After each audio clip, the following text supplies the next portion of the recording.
శ్రీ విష్ణు రూపాయ నమ శివాయ. శ్రీ విద్య ప్రేక్షకులకి ఈరోజు స్వాగతం. ఈ రోజు మనము కుంభరాశి వారికి 1 ఫిబ్రవరి నుంచి 15 ఫిబ్రవరి వరకు రాశి ఫలాలు ఎలా ఉండబోతున్నాయి ఇప్పుడు మనం తెలుసుకోబోతున్నాము. ఈ రాశి ఫలాలు ఏవైతే ఉన్నాయో గోచరం లోపల నడుస్తున్న గ్రహస్థితి ఆధారంగా అయితే నిర్మితం చేయడం జరిగింది. మీ జాతకంలో ఉన్న గ్రహస్థితి నడుస్తున్న దశ అంతర్దశ అనుసారంగా ఈ రాశి ఫలాలు మీరు తెలుసుకోవడానికి ప్రయత్నించండి. అలాగే ఎవరైతే మన ఛానల్ని ఇంతవరకు సబ్స్క్రైబ్ చేసుకోలేదో ఛానల్ని ప్రతి ఒక్కరు సబ్స్క్రైబ్ చేసి పెట్టుకోవడానికి ప్రయత్నించండి. కమెంట్ లోపల శ్రీ విష్ణు రూపాయ నమ శివాయ కమెంట్ చేయండి. చూసుకున్నట్లయితే కుంభరాశి వారికి ప్రెజెంట్ ఏలినాటి శని ప్రభావం నడుస్తుంది, రాశిలో రాహు గోచరం నడుస్తుంది. అలాగే ఇంకో విషయం కనుక పరిశీలించినట్లయితే మీకు ఈసారి కాదు ప్రతి సంవత్సరం 15th జనవరి నుంచి 15th ఫిబ్రవరి ఈ సమయకాలం ఏదైతే ఉందో కొద్దిగా ఒత్తిడి పరంగానే ఉంటుంది. కాన్ఫిడెన్స్ లెవెల్ మొత్తం జీరో అవుతుంటుంది. ఆ సమయకాలం లోపల ఏది చేయాలి ఏది చేయకూడదు అస్సలు తోచదు. ఎవ్రీ ఇయర్ ఇది మీకు కంటిన్యూ జరుగుతూ ఉంటుంటుంది. మరి దీని తర్వాత మంచి అవుతుందంటే 100% మళ్ళీ నార్మల్గా బెటర్గా అవుతారు. మరి ఈసారి ఎందుకు అలా కాలేకపోతున్నారు? బెటర్గా కాలేకపోతున్నారు? మీరు గమనించండి, ప్రెజెంట్ మీ రాశి ఏదైతే ఉందో పాపకర్తరి యోగంలో ఉన్నది. ఒక పక్కన శనిదేవుడు, ఇంకో పక్కన సూర్యుడు, అలాగే కుజుడు. ఈ రెండు గ్రహాలు పాప మధ్యత్వం లోపల మీ రాశి ఉండడం వల్ల మీ వ్యక్తిత్వం, మీ స్ట్రక్చర్, మీ బాడీ మొత్తం పాప గ్రహాలలో ఉంది. అసలు ఇలా ఉంటే నేమిక అవుతుంది ఏంటి ముందని తెలుసుకోండి. ఇలా గనక ఉన్నట్లయితే గోచరం లోపల ఆ జాతకుడికి ఏది చేయాలో అసలు తోచదు, మంచి చెడు తోచదు, కన్ఫ్యూజన్లో ఎక్కువగా ఉంటుంటారు అని ఆవేశం, కోపం ఇది పట్టుకొనే ఉంటుంటుంది. దానివల్ల చూసుకున్న ఇక్కడ మీరు గమనించి ఈ భావాన్ని ఇది కట్టుకొని ఉంది. ఇది ఫస్ట్ భావం, ఈ 12th అలాగే 12th అలాగే 2nd హౌస్ని కట్టుకొని ఉంది.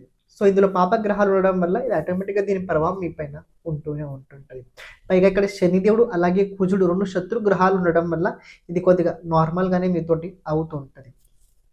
మరి ఈ మధ్యలో ఏదైనా మంచిది ఉందా అంటే ఉంది, తెలుసుకోండి. మీ రాశిలో రాహు ఉన్నాడు. రాహుని కనుక పాపకర్తరి యోగంలో పెట్టినట్లయితే మీ విజన్ ఏదైతే ఉందో అది అంత ఫాస్ట్గా మీరు పట్టుకోలేకపోతుంటారు.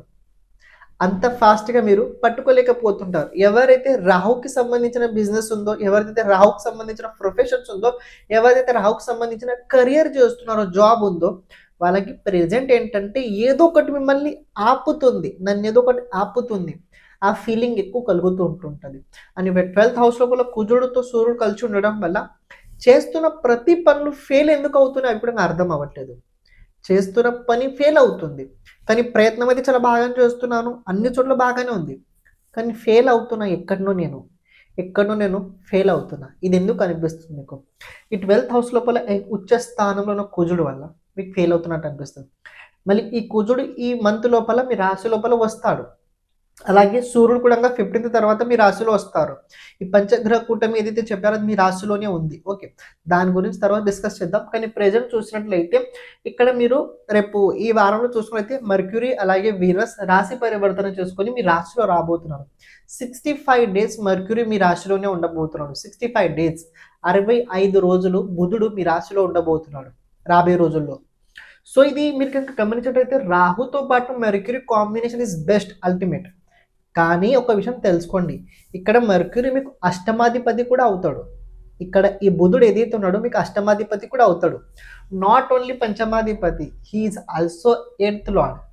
అష్టమాధిపతి కనుక రాశిలో ఉంటే ఏమవుతుంది, అష్టమాధిపతి వెంట రాహు ఉంటే ఏమవుతుంది అంటే సడన్లీ చేంజెస్ అవుతాయి లైఫ్ లోపల చేంజెస్ అవుతాయి. అది మీరు మీ లైఫ్లో ఊహించరు కూడా ఆ ప్రకారంగా చేంజెస్ అవుతాయి. అని పంచమాధిపతితో తోడు ఉండడం వల్ల క్రియేటివిటీ ఎనర్జీ ఏదైతే ఉందో దానికి ఇంకా సపోర్ట్ దొరుకుతుంది. ఆ సపోర్ట్ వల్ల మీరు ఏది కూడా చేయగలుగుతారు. ఇది మీరు ఎక్కువ శాతం చూసుకున్నైతే ఇది క్రియేటివిటీ. ఇప్పుడు నేను ఏదైతే చెప్పానో ఇవన్నీ గ్రహాలు మీ రాశులు వచ్చినప్పుడు అవుతాయి. ఎప్పుడైతే సూర్యుడు కావచ్చు, మార్స్ కావచ్చు మీ రాశులు, అంటే కనీసంలో సూర్యుడు వచ్చినా కూడా మీకు ఇది హెల్ప్ అయినా అవుతుంది. కానీ ఈ రెండు గ్రహాలు ఏవైతే ఉన్నాయో రాహు, మర్క్యూరీ, వీనస్ ఈ కాంబినేషన్ ఏదైతే ఉందో ఇది బెస్ట్ కాంబినేషన్. మీ పంచమాధిపతి అలాగే మీ 9th లార్డ్ మీ రాశిలో గోచరం చేయడం ఇది బెస్ట్. దానికి తోడుగా రాహు ఉండడం ఇది మీకు విజనరీకి ఒక రకంగా సపోర్ట్ ఉండడం. కానీ భావం పాపకర్తరి యోగం ఉండడం వల్ల ఆలోచనలు ఆ ప్రకారంగా వస్తాయి. ఏంటి ఆలోచనలు ఆ ప్రకారంగా వస్తాయి. నేను ఇది చేస్తాను, అది చేస్తాను, అది చేయగలుగుతాను, ఇది చేయగలుగుతాను, నేను ఏదైనా చేయగలుగుతాను. కానీ ప్రాక్టికల్గా మీరు ఎప్పుడైతే యాక్షన్ లోపల దిగుతారో అప్పుడు కొద్దిగా భయంగా ఉంటుంది. అప్పుడు కొద్దిగా ఏదో పట్టుకున్నట్టు అనిపిస్తుంటుంది. కానీ మీరు కనుక ఒక ప్రయత్నం కనుక బలంగా ఉన్నట్లయితే, మీరు చేస్తున్న పని పట్ల త్యాగ ప్రవృత్తి కనుక ఎక్కువ పెట్టుకున్నట్లయితే మీరు అప్పుడు అనుకున్న పనులు కూడా క్షమించండి మధ్యలో రావడం జరిగింది. ఎవరైతే మీ జాతకం గురించి జాతకంలో ఉన్న గ్రహాలు భావ అనుసారంగా వాళ్ళ ప్రభావం మన జీవితం పైన ఎలా ఉంటుంది తెలుసుకోవాలనుకున్నట్లయితే ఓకే, దాంతోపాటు జాతకంలో రాబోయే దశ అంతర్దశ రాబోయే 10 సంవత్సరాలు ఎలా ఉండబోతుంది తెలుసుకోవాలనుకున్నట్లయితే, లేకపోతే మన జీవితం లోపల ఎప్పుడు ఎలాంటి సమయం రాబోతుంది, ఏ దశ మనకు అనుకూలంగా ఉంటుంది, ఏ దశగా మనకు అనుకూలంగా ఉండదు, ఏ దశ లోపల మనం ఎలాంటి పరిహారాలు చేసుకోవాలి, ఇలాంటి కనుక జాతకంకి సంబంధించిన మొత్తం విషయాలు కనుక మీరు తెలుసుకోవాలనుకున్నట్లయితే తప్పకుండా మీరు వాట్సాప్ సంప్రదించడానికి ప్రయత్నించండి. అలాగే ఇప్పుడు ప్రత్యేకంగా మనం చేస్తుంది ఏంటంటే ప్రతి ఒక్క జాతకుడికి వీడియో చేయడం అయితే జరుగుతుంది. అంటే ఎవరికైతే అవసరం ఉన్నదో వాళ్ళకి వీడియో ఫార్మాట్లో అయితే వాళ్ళ జాతకం చెప్పడం జరుగుద్ది. అంటే ఏంటంటే ఒక బోర్డు పైన మీ జాతకం గురించి మొత్తం విశ్లేషణ చేయడం జరుగుద్ది. దాంతోపాటు మీరు చేయాల్సిన పరిహారాలు కూడా చెప్పడం అందులో జరుగుద్ది. ఇక్కడ ప్రత్యేకంగా వీడియో ఎందుకంటే తెలుసుకోండి, అది మీ దగ్గర స్టోరేజ్ ఉంటుంది, అది మీ దగ్గర స్టోరేజ్ అయి ఉంటుంది. ఇది ఒకటి తెలుసుకోండి. సెకండ్ పాయింట్ ఇది ఎందుకంటే ఎప్పుడైతే మన గురించి మనం ఎక్కువసార్లు చూస్తుంటాం చూడండి, ఆ టైంలో మన పట్ల మనకు ఎనర్జీ పెరుగుతుంటుంది. జాతకం తెలుసుకోవాల్సిన ముఖ్యమైన కారణం ఏంటంటే జాతకం ఒక రకంగా వెలుగు లాంటి పని చేస్తుంటుంది. చీకట్లో వెళ్ళేటప్పుడు టార్చ్ ఎలా అయితే అవసరం ఉంటుందో మనం జీవితం లోపల ముందుకు వెళ్ళేటప్పుడు ఎలాంటి సమయం ఎక్కడ ఎలా ఉండబోతుందో తెలుసుకోవడం చాలా ముఖ్యమైనది. అది జాతక సహాయంగా మనం తెలుసుకోగలుగుతాం. అందుకే ఇది కనుక మనం ప్రతిసారి కనుక ఎప్పుడైతే మనం కష్టాలు ఉన్నప్పుడు కొద్దిగా ఇబ్బంది ఉన్నప్పుడు కనుక మన జాతకం వీడియో కనుక మనం చూసినట్లయితే అది మనకి చాలా చాలా హెల్ప్ఫుల్ తప్పకుండా అయి తీరుద్ది. మీకు ఎవరికైతే జాతకం కనుక మీ జాతకం కనుక వీడియో కనుక కావాలనుకున్నట్లయితే తప్పకుండా సంప్రదించడానికి ప్రయత్నించండి. ఇప్పుడు మీరు ఏదైతే వీడియో చూస్తున్నారో క్యారీ చేయండి, సరిగ్గా చేయగలుగుతారు. ఎందుకని చెప్తున్నా తెలుసుకోండి. మీ తృతీయాధిపతి మారస్ అవుతాడు కుజుడు, మీ తృతీయాధిపతి కుజుడు అవుతాడు. ఈ కుజుడు ఎక్కడ ప్రెజెంట్ మీ ద్వాదశ స్థానంలో ఉంది. ద్వాదశ స్థానం ఫార్ములా ఒకటి తెలుసుకోండి, మన దగ్గర ఏది ఉన్నా ఏది మన దగ్గర వచ్చినా అది నాది కాదనుకొని వదిలేయండి. సర్వం శివార్పణమస్తు. అప్పుడు మీరు అనుకున్న కన్నా బెటర్గా అవుతాయి.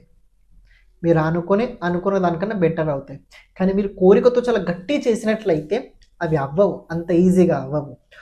ఒక సంకల్పం తీసుకోండి, నేను ఏదైతే చేస్తున్నానో ఇది నా కోసం కాదు, ఇది నా కోసం కాకుండా వేరే వాళ్ళ కోసం, లేకపోతే చేస్తున్న మొత్తం ఫలితం శివుడి కోసం అని చేయండి. ఆ పనులు అవుతాయి. అని ఇక్కడ శని 2nd హౌస్లో ఉంది. ఏళ్ళనాటి శని పర్వం నడుస్తుంది, చెప్పాల్సిన అవసరం లేదు మీకు. అది ఒక ప్రాబ్లం ఉంటుంది ఏళ్ళనాటి లోపల తెలుసుకోండి. అంటే శని ఏ భావంలో అయితే ఉంటాడో ఆ భావానికి సంబంధించిన గోచరం లోపల మార్పులు ఎక్కువ జరుగుతుంటుంటాయి. ఇప్పుడు గోచరం లోపల 2nd హౌస్ ఉండడం వల్ల మీ దగ్గర సోర్సెస్ ఆఫ్ ఇన్కమ్ కావచ్చు, మీ దగ్గర ఉన్న డబ్బు కావచ్చు, అందులో చాలా మార్పులు జరుగుతాయి. ఫ్యామిలీ కూడా మార్పు జరుగుతుంది, అని భోజనం కూడా కొద్దిగా మార్పు జరుగుతుంది, మీ ఉండే ప్రవర్తనలో కూడా కొన్ని మార్పులు జరుగుతాయి, అని మీ పైన ఉన్న సంస్కారం ఏదైతే ఉందో అది కూడా మీకు మార్పులు జరుగుతుంటుంటాయి. సో చెప్పాల్సింది ఏంటంటే 2nd హౌస్లో శాటర్న్ ఉండడం వల్ల ఆ సమయకాలం లోపల 100% మార్పులు జరిగి తీరుతాయి. అని ఇంకో విషయం తెలుసుకొని, దేవగురు బృహస్పతి సపోర్ట్ ఉంది ఈ మెర్క్యూరీకి, అలాగే వీనస్కి, రాహుకి. సో అంత కంగారు పడాల్సిన అవసరం లేదు. భావ పాపకర్తరి యోగంలో ఉన్న పర్వాలేదు. కానీ మీ పంచమాధిపతి పంచమ స్థానం లోపల దేవగురు బృహస్పతితో సంబంధం ఉండడం వల్ల, గురు అనుగ్రహం ఉండడం వల్ల ప్రాబ్లమ్స్ ఎంత టఫ్ అయినా కావచ్చు, ఆ ప్రాబ్లమ్ని మీరు చాలా క్రాక్ ఈజీగా చేయగలుగుతారు. కేవలం ఒకటేంటంటే భక్తి భావన పెట్టుకొని మనసు లోపల అన్ని సక్రమంగానే జరుగుతాయి. అని పంచగ్రహ కూటమి ఏదైతే ఉందో దాని గురించి తర్వాత మనం మాట్లాడుకుందాం. ఓకే, ఇప్పుడు సూర్యుడు అలాగే కుజుడు ద్వాదశ స్థానంలో ఉండడం వల్ల కోపం లోపల, ఆవేశం లోపల, ఎవరు ఏదో చేశారు, పెట్టుబడి పెట్టారు, నేను అక్కడనే పెడతాను, స్టాక్ మార్కెట్లో నేను చేస్తాను, నేను కూడా అందులో దిగుతాను, ఇలాంటి రిస్కులు చేయకండి. ప్రస్తుతం చేయకండి. మీ చేతిలో ప్రెజెంట్ ఏదైతే ఉందో దాన్ని పూర్తిగా చేయండి. ఆవేశం లోపల తీసుకున్న నిర్ణయాలు ఏవైతే ఉన్నాయో అవి క్షణికంగా ఉంటాయి, ఎక్కువసేపు ఉండవు. దాని మార్పు చాలా ఈజీగా ఫాస్ట్గా జరుగుతుంది. ఏదైతే మనకి అనుభవం చెప్తుందో, ఏదైతే పరిస్థితి మనకు చెప్తుందో ఇది అవసరమని, అప్పుడు దాని నుంచి మిమ్మల్ని ఎవరు ఆపలేరు. అది మీరు 100% అప్పుడు చేసి తీరుతారు. కానీ ఆవేశంలో వచ్చిన చేశారు, ఎవరో ఏదో చెప్పారు చేశారు, not. It's will definitely you want, it's will definitely complete it. మీరు 100% చేయగలుగుతారు. ఓకే. కేతు రాశి నుంచి సప్తమ స్థానంలో ఉండడం వల్ల ఇది కూడా మీకు కొద్దిగా ప్లస్గానే ఉంటుంది. ఎందుకంటే సప్తమ స్థానంలో కేతు, అందులో సప్తమాధిపతి 12th హౌస్లో ఉండడం వల్ల ఇది మీ వైఫ్ హెల్త్ సరిగ్గా ఉండదు, కానీ మీ బిజినెస్ పరంగా అయితే బాగానే ఉంటుంది. బిజినెస్ మీది కనుక సర్వీస్కి సంబంధించిన బిజినెస్ ఉంటే మరీ గ్రేటర్ అనుకోండి. ఓకే. ఇప్పుడు హెల్త్ పరంగా కనుక చూసుకున్నట్లయితే మీకు హెల్త్ పరంగా కొద్దిగా ఒక బీపీ వచ్చే అవకాశం ఉంది. ఒకవేళ ఉన్నట్లయితే అది కొద్దిగా కంట్రోల్ చేసుకోండి. ఫిజికల్ యాక్టివిటీస్ మీరు ఎక్కువగా చేస్తూ ఉండండి. డయాబెటిక్ అలాగే బీపీకి సంబంధించిన ప్రాబ్లమ్స్ చూసే అవకాశాలు అయితే ఉన్నాయి. అని సన్ స్ట్రోక్ ఎనర్జీ నెత్తికి అంటే సన్ స్ట్రోక్ వచ్చే అవకాశం రాబోయే రోజుల్లో కనపడుతున్నాయి. ఎందుకు ఈ మాట చెప్తున్నా, ఈ 3 భావాలు ఏవైతే ఉన్నాయో తలపైన ఉంటాయి. ఈ 3 భావాలు లగ్న పరంగా చూసుకున్నట్లయితే ఈ 3 భావాలు తలపైన ఉంటాయి. సో తల మీద బరువు ఎక్కువ ఉండడం వల్ల అది కొద్దిగా ఇంకా ఎక్కువ బలంగా అనిపిస్తుంటుంది. సో చేయాల్సింది ఏంటంటే కొద్దిగా స్నానం ఎక్కువ చేయండి. స్నానం ఎక్కువ చేసినట్లయితే కూడా ఇది కూడా మీకు కంట్రోల్ చేయగలుగుతుంది. వెల్త్ పరంగా ఎలా ఉంది? వెల్త్ పరంగా ఈ మంత్లో మీకు పర్వాలేదు. నేను ప్రతిసారి చెప్తుంటాం, కుంభరాశి వారి జీవితం లోపల ఏంటంటే డబ్బుకు సంబంధించిన లోటు ఎప్పుడు ఉండదు, కానీ డబ్బుల దగ్గర ఎప్పుడు ఆగదు. డబ్బుకు సంబంధించి ఎప్పుడు లోటు ఉండదు. మీకు ఏదైనా అవసరం ఉన్నట్లయితే ఆ టైం లోపల ఏదైనా డబ్బు వచ్చింది అరేంజ్మెంట్ చేసి వెళ్ళిపోతుంది, కానీ మీ దగ్గర సేవింగ్స్ అవ్వవు. ఇందులో ప్రెజెంట్ చూసుకున్నైతే మీ 11th అలాగే 2nd లాట్ రెట్రోగేట్లో ఉన్నాడు. So is also known as something new. కాబట్టి మీరు అనుకున్న దానికనే డబ్బు వచ్చే అవకాశాలు, డబ్బు వచ్చింది మీ అవసరానికి వెళ్ళిపోతుంది. కొన్ని అప్పులు చేసే అవకాశం ఈ మంత్లో అయితే కనపడుతుంది. జాబ్ పరంగా కూడా ఈ వారం పర్వాలేదు. సో జాబ్ పరంగా ఈ మంత్లో కూడా మీకు పర్వాలేదు, బాగానే ఉండబోతుంది. అంత చేంజెస్ ఏం లేదు. కానీ మీరు గమనించినట్లయితే 10th ఫిబ్రవరి తర్వాత సంథింగ్ ఈ జాబ్ లోపల సడన్లీ కొన్ని చేంజెస్ అయితే ఉండబోతున్నాయి. అని మీ బిజినెస్ పరంగా కనుక చూసుకుంటే బిజినెస్ పరంగా ఈ మంత్లో మీకు బాగానే ఉంది. మీ బిజినెస్ గ్రోత్ అవ్వాలంటే మీరు ఒక 15 డేస్ కొద్దిగా ఆగండి, ఓపికతో ఉండండి. ప్రెజెంట్ మీరు ఎవరైతే క్లయింట్స్తో మాట్లాడుతున్నారో వాళ్ళ పట్ల రిజల్ట్స్ ఏవైతే ఉన్నాయో ఫెయిల్ అవుతున్నాయి. 15th ఫిబ్రవరి తర్వాత మీ క్లయింట్స్ ఏవైతే ఉన్నాయో మీతోటి మళ్ళీ అటాచ్మెంట్ అయితే తప్పకుండా జరిగి తీరుతారు. అని మీది ఇంటర్నేషనల్ నేషనల్ కనుక బిజినెసెస్ ఉన్నట్లయితే అక్కడ కూడా మీకు చాలా హెల్ప్ఫుల్గా అయితే ఉండి తీరుతారు. కెరియర్ పరంగా కొన్ని విషయం కనుక గమనించండి. ఈ మంత్లో కెరియర్ లోపల ఎలాంటి రకమైన మార్పులు చేయకండి. ఉన్న కెరియర్ని డెవలప్మెంట్ పాజిటివ్ వైపు తీసుకోవడానికి ప్రయత్నించండి. కొత్త ఏది యాడ్ చేయకండి. ఉన్న దాని లోపల ఇంకా డెవలప్మెంట్ చేయండి. ఓకే. ఫ్యామిలీ పరంగా ఈ మంత్లో చూసుకున్నట్లయితే ఫ్యామిలీ పరంగా ఓకే పర్వాలేదు, బాగుంటుంది. ఫ్యామిలీ సపోర్ట్ దక్కదా అంటే మీరు చేస్తుంది మొత్తం ఫ్యామిలీ కోసం. సో అది అర్థం చేసుకోకూడదు, అది వాళ్ళ వ్యక్తిగత విషయము. కానీ యాజ్ అ ఆస్ట్రాలజర్ పరంగా కనుక చూసుకున్నట్లయితే ఫ్యామిలీ సపోర్ట్ ఉండదా అంటే కొన్నిసార్లు ఉన్నట్టు అనిపించుద్ది, కొన్నిసార్లు లేదనిపించుద్ది. బికాజ్ మీ 2nd లాట్ రెట్రోగేట్లో ఉన్నాడు. సో మళ్ళీ సపోర్ట్ కొన్నిసార్లు కనపడుతుంది, ఉన్నట్టు అనిపించుద్ది, మళ్ళీ కొన్నిసార్లు అంత సపోర్ట్ కనిపించదు. ఓవరాల్ చూసుకున్నైతే ఫిబ్రవరి ఈ నెల చూసుకున్నట్లయితే 15th వరకు కుంభరాశి వారికి బెటర్గానే ఉండబోతుంది. నేను చెప్పాను, అనుకున్న పనులు జరగాలంటే మీరు త్యాగ ప్రవృత్తి తప్పకుండా పెట్టుకోవాల్సింది. రాశి పప్పకరిత యోగం ఉండడం వల్ల నిద్ర, కాన్ఫిడెన్స్ 0 అయితే అవుతాయి. సో ప్రాణాయామం ఎక్కువ చేస్తుండండి, ఫిజికల్ యాక్టివిటీస్ ఎక్కువ చేస్తుండండి, జిమ్, యోగా, ఈ మెడిటేషన్స్ ఏవైతే ఉన్నాయో మీరు తప్పకుండా చేస్తుండండి. అని అలాగే రెమెడీస్ ఏవైతే ఉన్నాయో ఇంత పూర్వం చెప్పడం జరిగింది, దాన్ని మీరు కంటిన్యూ క్యారీ చేయండి. 1 సంవత్సరం వరకు అవే పరిహారాలు చేయండి, మీకు చాలా చాలా ఉపయోగం అయితే పడి తీరుతాయి. శ్రీమాత్రేయ నమః.